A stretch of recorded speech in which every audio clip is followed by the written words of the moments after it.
Hello viewers, Assalamu alaikum. Welcome back to English with Shafiq. Today I am going to share you with an expressions which can help you to express or speak English when you hesitate to with someone who betrayed with you. Then you can use these expressions. Goes somebody's eyes out. আজ আমরা একটি সুন্দর একটি expression শিখতে চলেছি।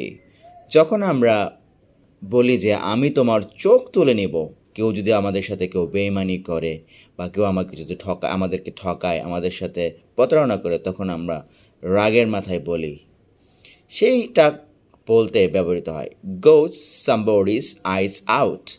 এটা হচ্ছে Longman dictionary. আমরা সেখান থেকে এই এক্সপ্রেশনটি শিখতে চলেছি।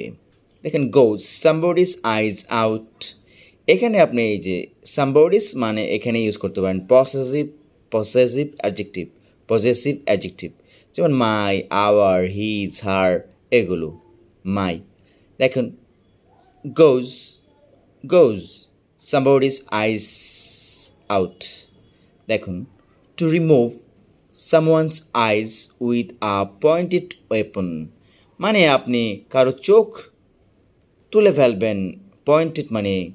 পয়েন্টেড ওয়েপেন্স মানে ধারালো অস্ত্র দিয়ে যেটা চিকন হয় তার মাথাটা, সেটা ব্যবহার করে বলতে পারেন।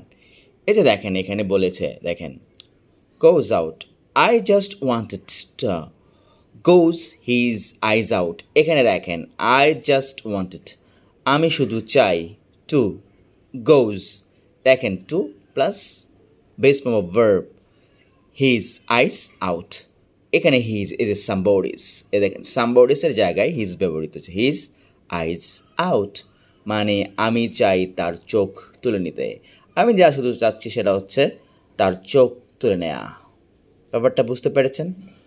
আল্লাহ হাফেজ, ভালো থাকুন। আর যাবার আগে I would like to request you, please do subscribe my channel by which you can get the latest notifications from me.